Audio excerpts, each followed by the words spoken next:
Olá, pessoal, tudo bem? Um grande abraço para todo mundo ligadinho aqui no LAC Concursos. Para desespero da concorrência, Edenilson Moraes está na área e se derrubar é pênalti.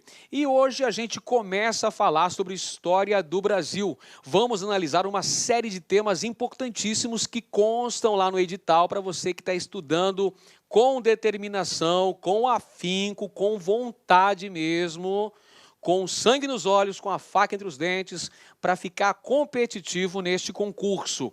Hoje a gente fala sobre a Revolução de 1930 e sobre a Era Vargas. A Revolução de 1930, que foi justamente o movimento político-militar que conduziu à presidência da República o gauchinho lá de São Borja, Getúlio Dornelles Vargas, inaugurando uma nova fase na história do Brasil, conhecida como Era Vargas, que se estendeu por 15 anos. De 1930 até 1934, tivemos o governo provisório de Vargas. De 1934 até 1937, foi a vez do governo constitucional. E, por sua vez, de 1937 até 1945, tivemos a ditadura comandada por Vargas, que era chamada de Estado Novo. Portanto, senhoras e senhores, ao longo da Era Vargas, tivemos uma série de transformações econômicas, políticas, sociais e culturais no Brasil, que vão transformar todo o século XX em nosso país. É por essa razão que é de fundamental importância conhecermos os principais aspectos, as principais características do governo Vargas. Então é o seguinte, decida onde quer chegar e não pare até conseguir. Olha, pessoal, a subida para o sucesso é longa, é árdua, não tem elevador para o sucesso não, você tem que subir nessa montanha, que é íngreme, que é arriscada, mas decida onde você quer chegar e não para não. Não para até você conseguir. Muito bem, vamos começar então nossa aula falando sobre a Revolução de 1930. Olha só, pessoal, antes de falar da Revolução de 1930, eu vou falar um pouquinho sobre a chamada Primeira República no Brasil.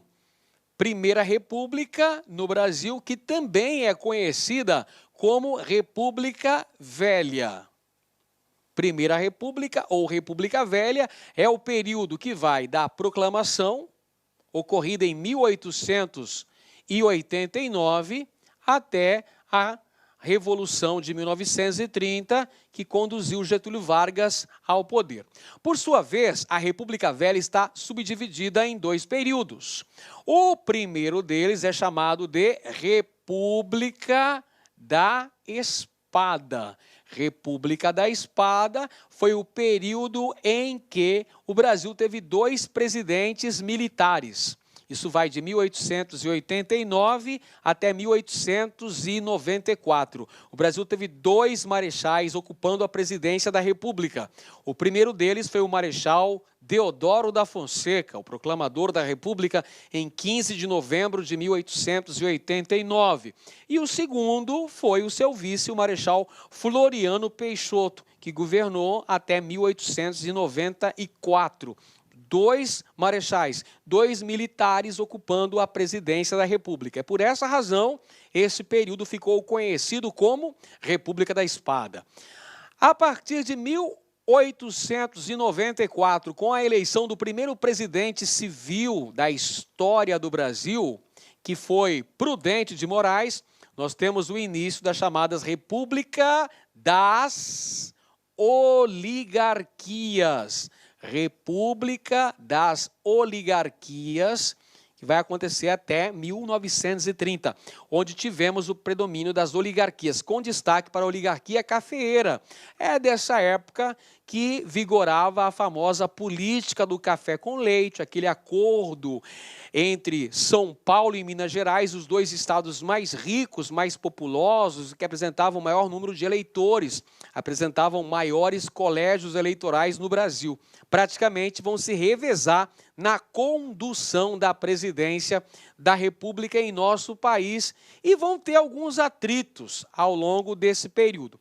Vale dizer também que nesse período oligárquico tivemos vários movimentos que vão conseguir abalar as estruturas políticas vigentes. Numa época em que tínhamos voto de cabresto, o voto era aberto, havia muitas fraudes nas eleições, não existia nem sequer a justiça eleitoral, havia uma exclusão social muito grande.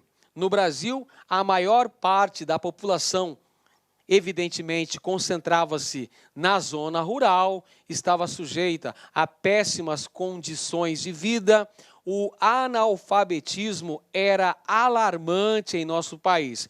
E aconteceram vários movimentos de oposição ao predomínio das oligarquias no poder no Brasil, principalmente ao longo dos anos 20. Nós podemos mencionar entre esses movimentos o tenentismo, que foi um movimento surgido na baixa oficialidade do Exército Brasileiro, que era influenciada pelos ideais do positivismo. Nós podemos mencionar a Coluna Prestes, que surge de dentro do movimento tenentista, as greves operárias que aconteceram ao longo das primeiras décadas do século XX, o crescimento do movimento operário, inicialmente influenciado pelo anarcossindicalismo e, posteriormente, sob a orientação do Partido Comunista, fundado em 1922. Enfim, aconteceram uma série de fatores, o próprio descontentamento da classe média para com esse predomínio da oligarquia cafeeira no poder, vai desembocar nas eleições de 1930. Pessoal, para compreender a Revolução de 1930, você tem que fazer um pouquinho de análise anterior, verificar as eleições realizadas no Brasil no ano de 1930, eleições presidenciais. Nessas eleições presidenciais, nós vamos ter um fato importante, que foi o rompimento do pacto oligárquico. O que era esse pacto oligárquico, professor? Era o velho acordo da política do café com leite, São Paulo e Minas Gerais, que estavam lá se revezando, gangorra no poder, né? Uma hora São Paulo, outra hora Minas. Desce São Paulo sobre Minas, desce Minas sobre São Paulo. Era uma gangorra. Então esse pacto oligárquico vai ser rompido nas eleições de 1930, porque o presidente em fins de mandato, Washington Luiz, deveria indicar para seu sucessor um candidato mineiro. Um candidato mineiro que seria o Antônio Carlos Andrade. Deveria ser o candidato a presidente. Porém, Washington Luiz insistiu, bateu o pé, foi turrão, e falou, não, vai me substituir um presidente paulista, porque o Brasil está enfrentando uma crise, há uma crise na economia cafeeira, que é resultado direto da quebra da Bolsa de Valores de Nova York do ano passado, a Grande Depressão está aí, então eu vou manter um paulista na presidência, vai entrar Júlio Prestes. Quando isso aconteceu, Minas Gerais se sentiu evidentemente traída, se sentiu apunhalada pelas costas. E aí Minas Gerais vai apoiar a oposição a São Paulo. E quem era a oposição a São Paulo? A oposição a São Paulo era a Aliança Liberal. A Aliança Liberal era composta pelos estados do Rio Grande do Sul, da Paraíba, recebeu então o reforço de Minas Gerais. A Aliança Liberal, então, lança Getúlio Vargas como candidato a presidente da República. Do outro lado, a oligarquia cafeeira lança Júlio Prestes, governador de São Paulo, como candidato à presidência da República. E quem vence as eleições? Vence as eleições o candidato apoiado pela oligarquia paulista, que é Júlio Prestes. Evidentemente que ocorreu muita manipulação, ocorreu muita fraude eleitoral neste pleito. E a Aliança Liberal não reconheceu o resultado oficial dessas eleições e ficou aguardando um momento ideal para tentar tomar o poder. Esse momento ideal veio quando do assassinato do João Pessoa. Quem que era o João Pessoa? João Pessoa era o governador da Paraíba e foi o candidato a vice pela Aliança Liberal.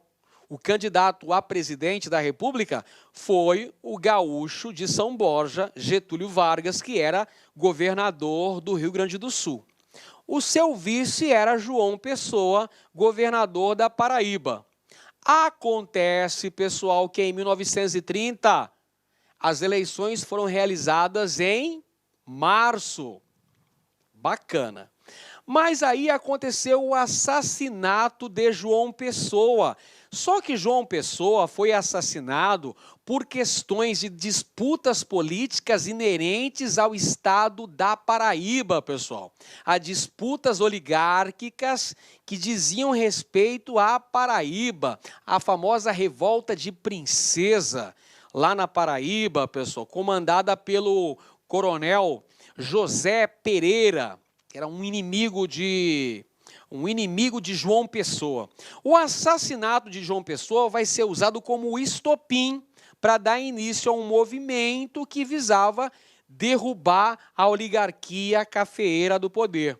Porque a Aliança Liberal, diante da comoção da morte do presidente da Paraíba, presidente é como se chamavam os governadores naquela época. O presidente do estado da Paraíba foi assassinado. Tal.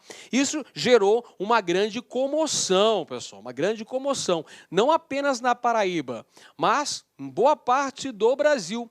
E aí, diante dessa comoção popular, Antônio Carlos, líder mineiro que apoiava a Aliança Liberal, proferiu a célebre frase: façamos a revolução antes que o povo a faça. Essa foi a senha para dar início a um movimento político-militar, é um golpe de Estado que vai derrubar o presidente em fim de mandato, Washington Luiz, e que também vai impedir a posse do candidato eleito, Júlio Prestes, e que vai assinalar o fim da Primeira República, doravante chamada República Velha. Compreende por que os membros desse movimento político-militar vitorioso, deste golpe de Estado que conduziu Getúlio Vargas ao Palácio do Catete, vai denominar esse período anterior de República Velha? Para dizer que era um período superado, um período marcado pelo desmando, pela crise, pelas fraudes, pela corrupção. Então vai chamar a Primeira República de República Velha e vai chamar o período a partir de agora de República Nova. República Nova ou Era Vargas. Começa a Era Vargas. Então compreenda de uma vez por todas.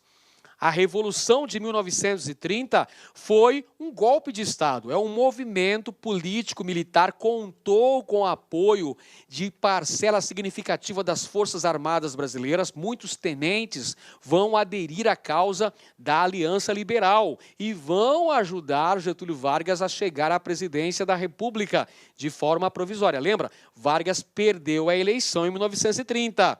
Ele só chega à presidência da República desalojando a oligarquia cafeeira no poder. Por isso que aqui Vargas está desferindo um chute nos fundilhos do cafeicultor. Vargas está chutando a oligarquia cafeeira que ocupava a presidência e se instalando ali no comando do Executivo Federal a partir de 1930. Legal? Vamos ver então como é que a VUNESP cobra a Revolução de 1930. A Revolução de 1930 promoveu transformações significativas na história do Brasil. Sobre a Revolução de 1930, pode-se afirmar corretamente que, letra A, resultou de disputas por terras entre camponeses e pecuaristas no Nordeste brasileiro. Essa é a razão da Revolução de 30? Não, é uma disputa política entre a oligarquia cafeeira e a Aliança Liberal, que eram oligarquias dissidentes. Diga-se de passagem, fica atento, fica a dica. Letra B, propiciou o restabelecimento de relações diplomáticas com os Estados Unidos da América?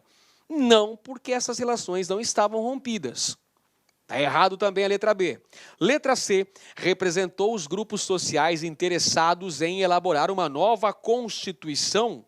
Não necessariamente, meu nobre. Não necessariamente. O interesse primordial era o de conquistar o poder político. Letra D, originou um período da história brasileira conhecido como Era Vargas. Aí sim, meu nobre, aí sim você falou minha língua. Correto aqui, ó. Pessoal, a Revolução de 30 vai marcar o início da Era Vargas, que se estendeu até o ano de 1945, ao final da Segunda Guerra Mundial. E tem ainda a letra E, foi financiada com recursos oriundos da economia da cana-de-açúcar. Não, nada disso. É a Aliança Liberal que vai fazer esse golpe de Estado, derrubando o Washington Luiz, presidente da oligarquia cafeeira, né, o presidente da República, que estava no finalzinho, estava na reta final do seu mandato, e também vai impedir o Júlio Prestes, que acaba se exilando na Europa. Impede o Júlio Prestes, coitadinho, ganhou a eleição, mas não levou, porque quem levou foi o baixinho lá de São Borja. Aquele baixinho, joelhinho, cabeçudinho lá, ó, Getúlio Vargas vai à presidência da República. E a primeira fase do governo de Getúlio... Oh, não morre mais, já morreu também, né? Getúlio Vargas, a primeira fase do seu governo é chamada de governo provisório. Governo provisório vai de 1930 até 1934. O que aconteceu de importante nessa fase de instalação de Vargas na presidência da República? Primeiro ponto aí, pessoal, uma grande centralização política.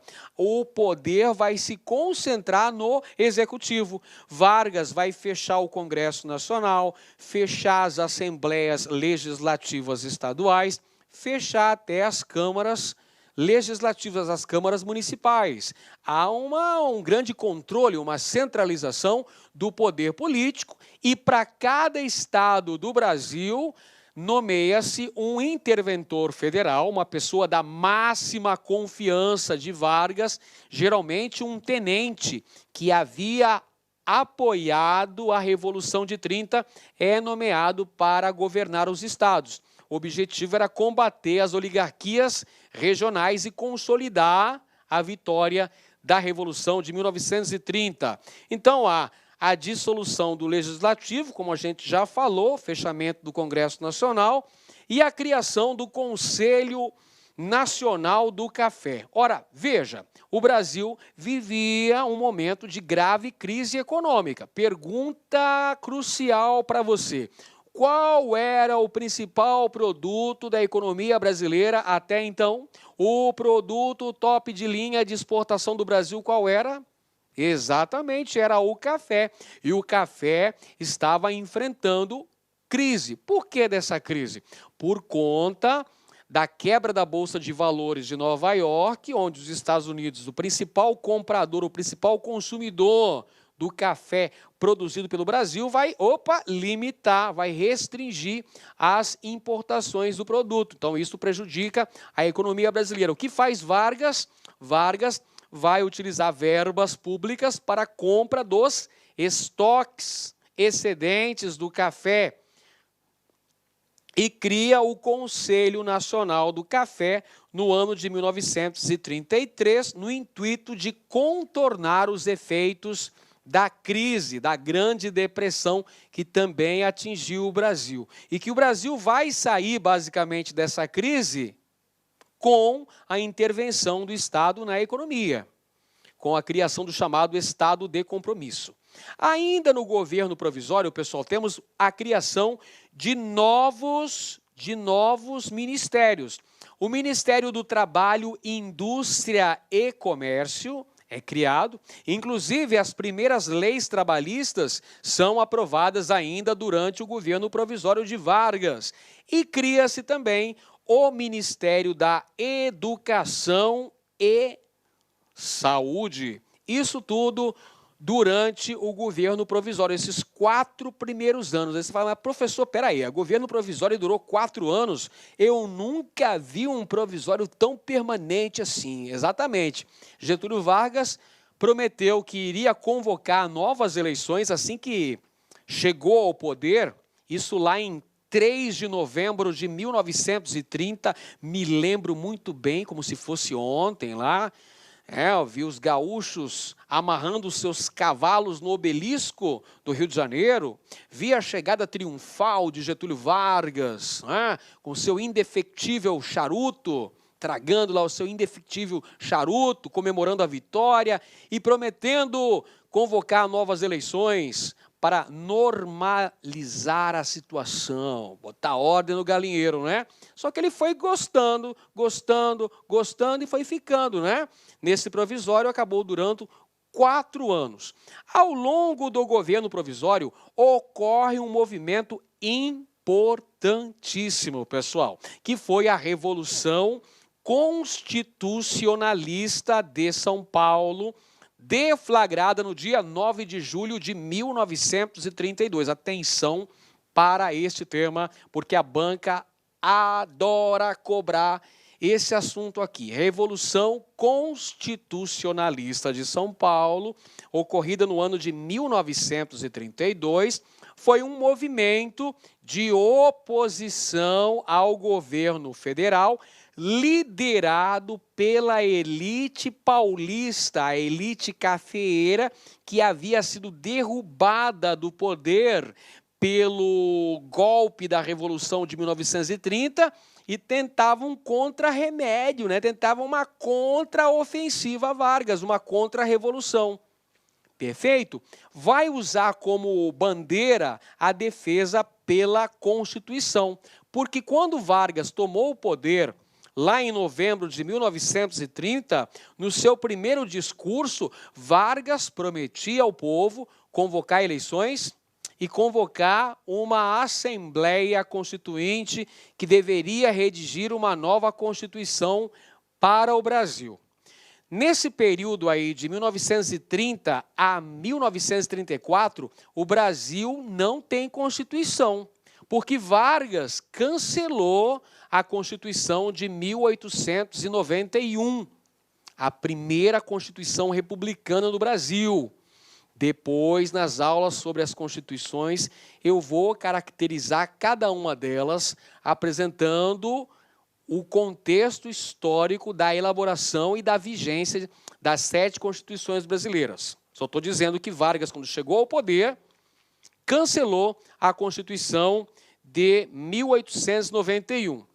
Então, ele governou através de decretos-lei, que não havia uma Constituição, então Vargas governava sob decreto. Só que aí, a velha elite cafeeira de São Paulo, contando com o apoio de outros segmentos sociais, vai realizar um movimento que levantava a bandeira do constitucionalismo, ou seja, a defesa da convocação de eleições para a formação de uma Assembleia Nacional, para a elaboração de uma Constituição para o Brasil, mas que, na verdade, também reivindicava a volta de São Paulo ao poder. Os paulistas estavam descontentes com a nomeação de um interventor federal, que não era paulista e não era civil, para governar São Paulo. Então, isso gera uma série de movimentos, uma série de atritos. Inclusive, acontecem várias manifestações, algumas delas violentas, que terminam com a morte de 4 estudantes de direito, que vão entrar em confronto com a polícia. Isso acaba gerando o movimento MMDC, que é justamente as iniciais dos nomes destes estudantes mortos pela polícia. Miragaia, Martins, Drauzio e Camargo. Então, a Revolução Constitucionalista buscava uma tentativa paulista de dar uma rasteira no Vargas, de retomar o poder político. E esse movimento, que durou cerca de 2 meses, acabou derrotado pelo governo central. São Paulo, que esperava ter apoio de vários estados do Brasil, inclusive do Rio Grande do Sul, só teve apoio de um pequeno destacamento no sul de Mato Grosso. Não foi vitorioso nas armas. Conferindo a questão aqui elaborada pela VUNESP, olha só, considere o cartaz que eu mostrei agora há pouco na sua tela. Aqui está colorido. Eles estão à sua espera. Olha só, tem aqui os soldados paulistas, a bandeira brasileira, ao fundo a bandeira do estado de São Paulo. Eles estão à sua espera para completar o batalhão. Aliste-se, movimento MMDC. Então, olha só, este cartaz está conclamando os jovens paulistas a cerrarem fileiras junto ao exército de São Paulo para enfrentar o ditador. Quem seria o ditador? Vargas. Então, São Paulo está tentando unir forças, angariar fundos para a luta contra o governo central na chamada Revolução de 1932. É que o nome é bem comprido, pessoal, mas é fácil de compreender.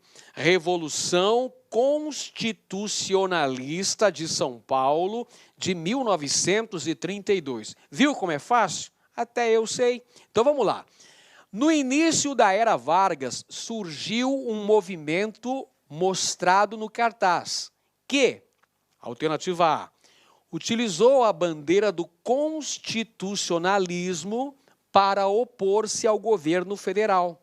Verdade, correta afirmação. De bate-pronto já encontramos a alternativa verdadeira. A Revolução de 32 é um movimento de São Paulo contra o governo federal, contra a ingerência no governo paulista, a nomeação de um interventor que não era nem paulista, muito menos civil. E aí, São Paulo vai usar a bandeira da defesa da Constituição como um dos fatores para deflagrar essa verdadeira guerra civil. Foi uma guerra isso aí, uma guerra de São Paulo contra o governo federal, que durou cerca de 2 meses e terminou com a vitória militar das forças federais. A alternativa B defendeu a implantação de uma república socialista ou comunista no Brasil? Negativo, meu amigo. Letra C, obteve apoio incondicional dos partidos políticos para depor o presidente? Negativo, o apoio foi restrito. Praticamente limitou-se a São Paulo. Letra D, combateu o poder político das elites cafeeiras de São Paulo e de Minas Gerais? Não, cara. Na verdade, esse movimento aí vai se voltar contra o presidente Getúlio Vargas, contra o governo federal.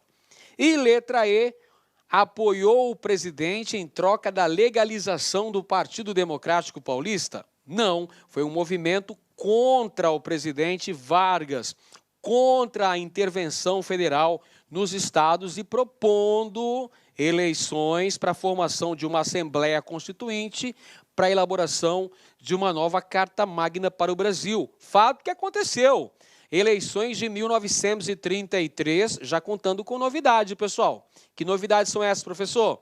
Criação da Justiça Eleitoral, estabelecimento do voto secreto e direito de voto para as mulheres. A reforma do Código Eleitoral de 1932 trouxe essas novidades. Então, ocorreram eleições no ano de 33, elegeu-se uma Assembleia Constituinte que promoveu a promulgação de uma Constituição para o Brasil, a Constituição de 1934, uma Constituição liberal, democrática.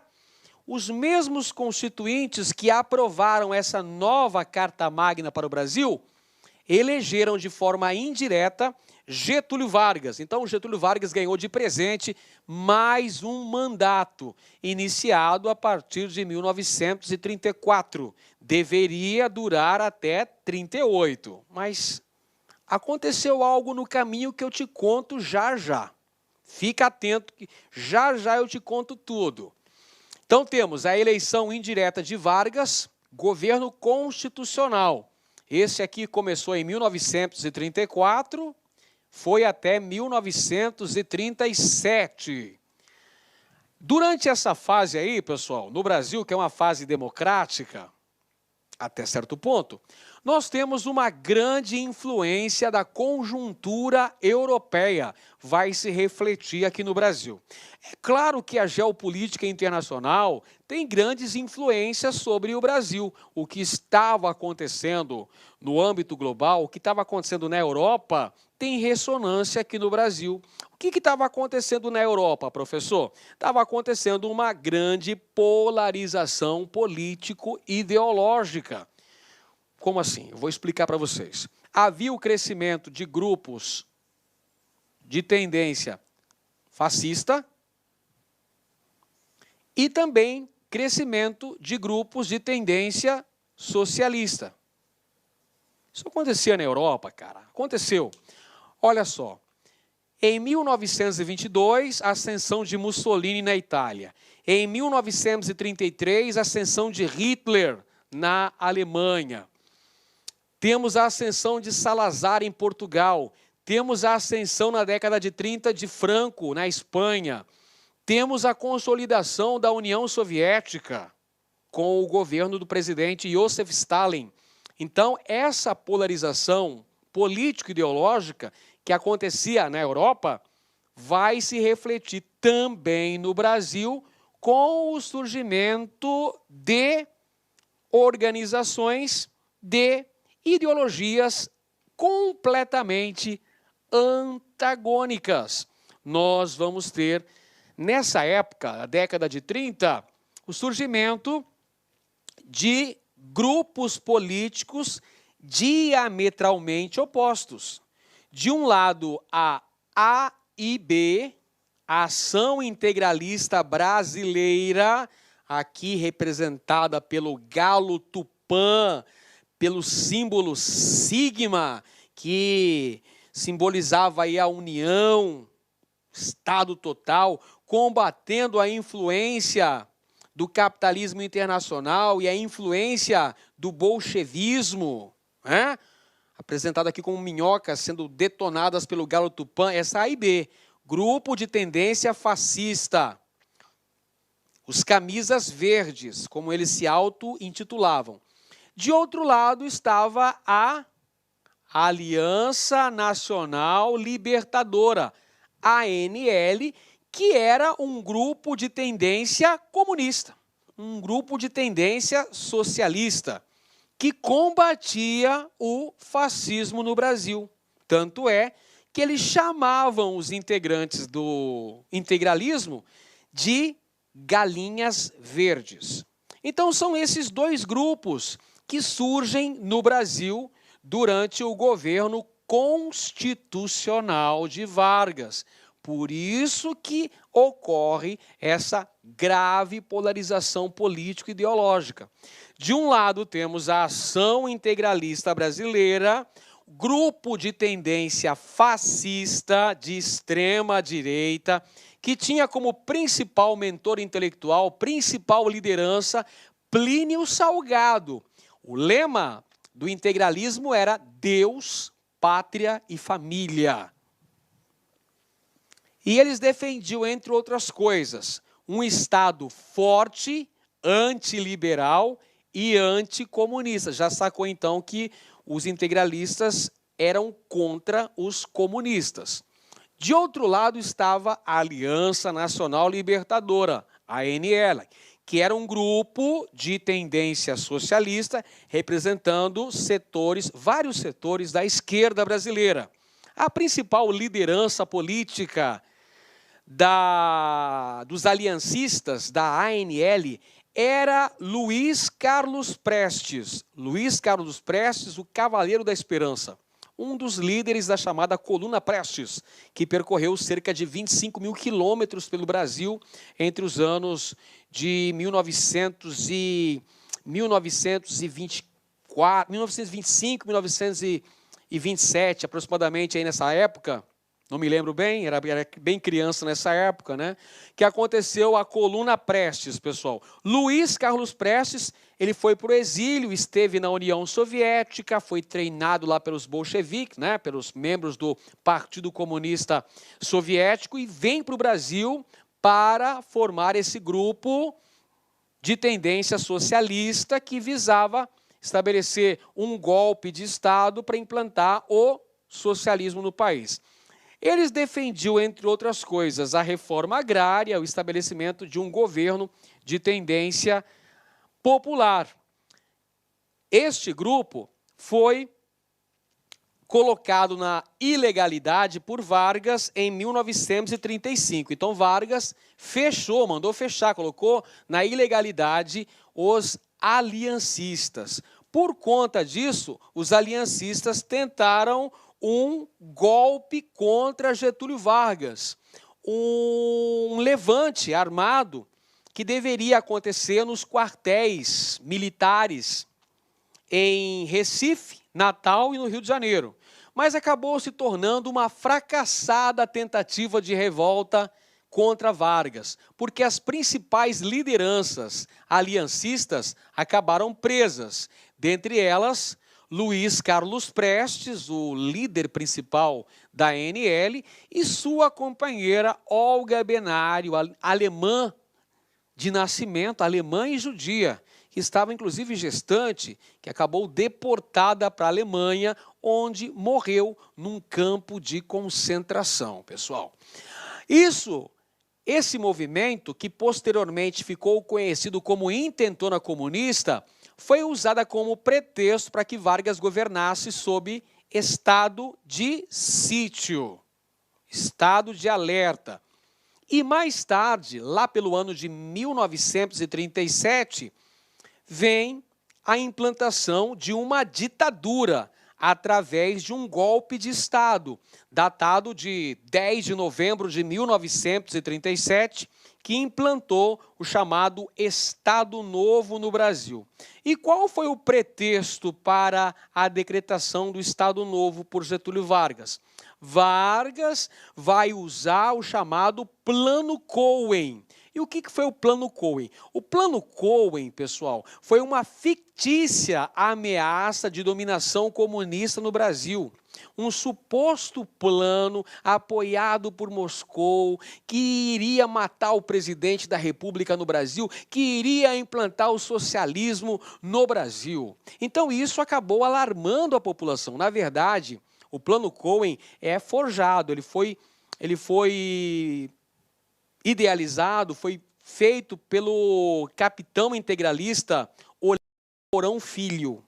O Olímpio Mourão Filho forjou então esse Plano Cohen, que seria uma suposta revolução comunista no Brasil, que visava alarmar a população para que a mesma apoiasse a implantação de um governo forte, centralizado, de uma ditadura no Brasil comandada por alguém que impedisse que o Brasil virasse comunista.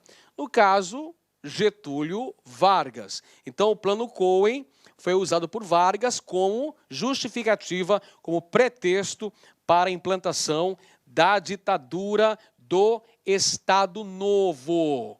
Vamos para a questão aqui, pessoal.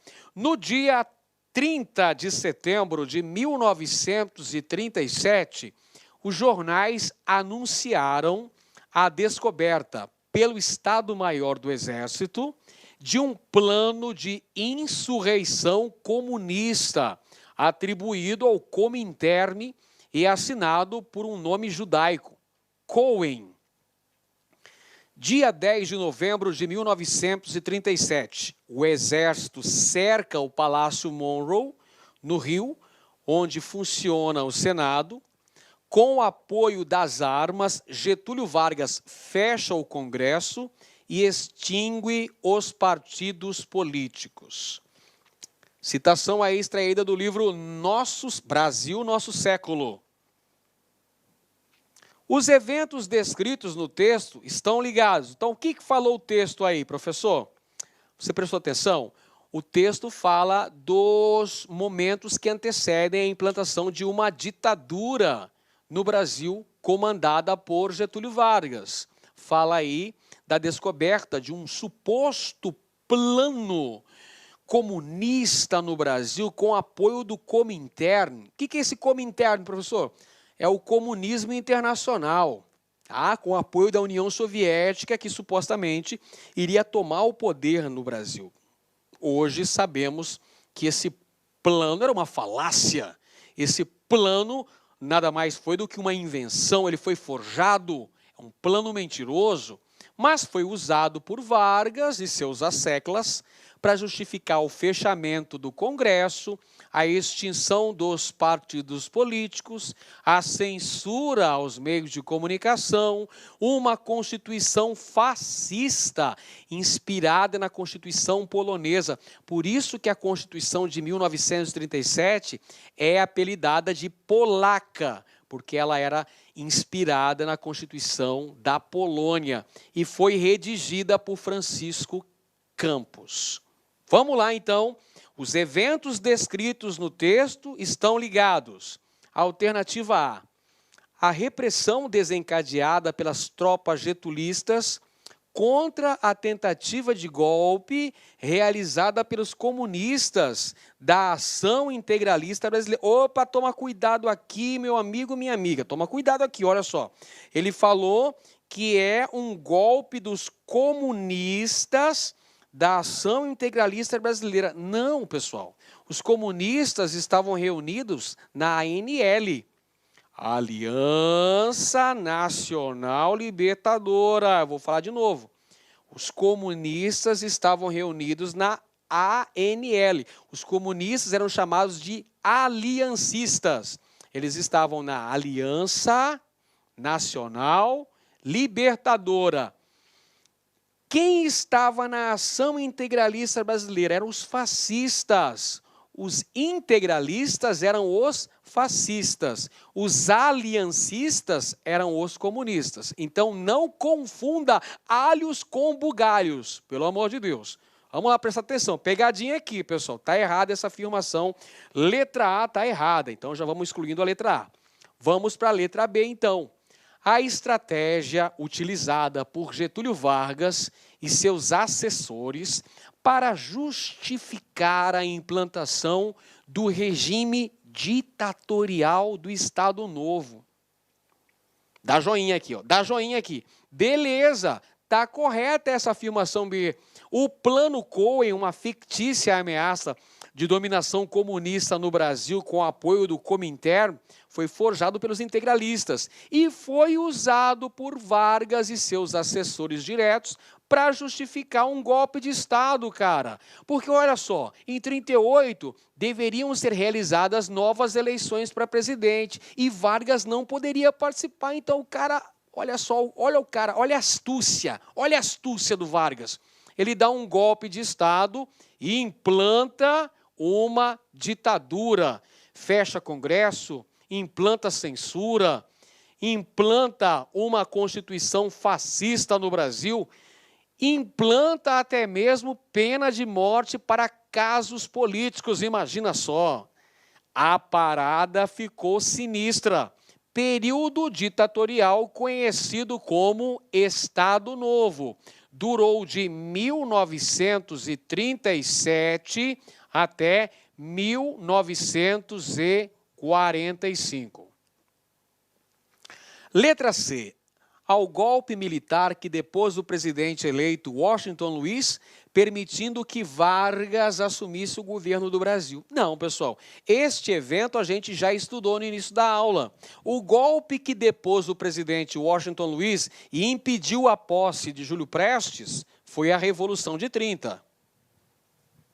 Revolução de 1930. Letra D. Aos esforços do então presidente Vargas para resistir às pressões do Congresso Nacional que exigia sua renúncia ao cargo.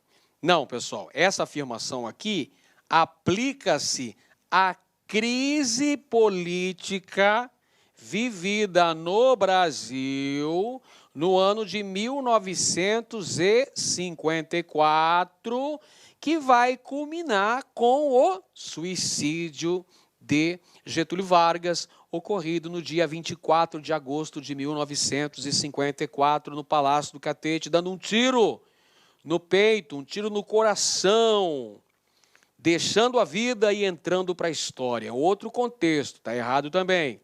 E letra E, a resposta do governo Vargas frente à Revolução Constitucionalista, em que as tropas paulistas enfrentavam o governo. Não, isso aí aconteceu em 1932, na Revolução Constitucionalista. Não diz respeito ao que foi apresentado no texto, que é justamente o Plano Cohen, que foi o pretexto para a implantação da ditadura Vargas. Vamos falando mais um pouquinho sobre o governo deste baixinho aqui, que marcou a história do Brasil, Getúlio Vargas. O período Vargas tem início aí com as eleições de 1930, em que Vargas era o candidato a presidente da República pela Aliança Liberal. Ele foi derrotado naquele pleito. Quem venceu as eleições foi o candidato da oligarquia cafeeira, o governador de São Paulo, Júlio Prestes. Ganhou, mas não levou. Ganhou, mas não levou. Por quê? Porque aconteceu a Revolução de 1930, movimento político-militar, que acabou com o poder da oligarquia cafeeira e colocou Getúlio Vargas sentado na cadeira de presidente da República no Brasil, dando início ao chamado Estado de Compromisso. O que é esse estado de compromisso, pessoal? É justamente o Estado assumindo o controle na condução da economia, da política e da sociedade brasileira. Não à toa que ao longo dos 15 anos da era Vargas, vários acontecimentos relevantes aconteceram. Estabelecimento das primeiras leis trabalhistas, posteriormente tivemos a aprovação da CLT no ano de 1943, nós temos a criação de novos ministérios, o Ministério do Trabalho, o Ministério da Educação, nós temos o estabelecimento do voto secreto, o voto feminino, a criação da Justiça do Trabalho, a industrialização do Brasil com apoio estatal, esse que é o chamado Estado de Compromisso. E a última fase do período Vargas foi a ditadura, o Estado Novo, que durou de 37 até 45. Período este em que o Brasil teve a aprovação da CLT, que era inspirada na Carta del Lavoro de Mussolini na Itália, CLT corporativista, consolidação das leis trabalhistas em 1943 e a criação das indústrias de base no Brasil no contexto da Segunda Guerra Mundial. Criação da Companhia Siderúrgica Nacional em Volta Redonda, no Rio de Janeiro, e a criação da Companhia Vale do Rio Doce em Minas Gerais. Ambas no contexto da Segunda Guerra Mundial, com apoio de capital e tecnologia dos Estados Unidos da América, em troca do apoio brasileiro aos Estados Unidos na Segunda Guerra Mundial. Vamos lá para mais uma questão aqui. Leia as afirmações sobre a Revolução de 30 e a Era Vargas. Vamos conferir, então, cada uma das afirmações. Primeira afirmação.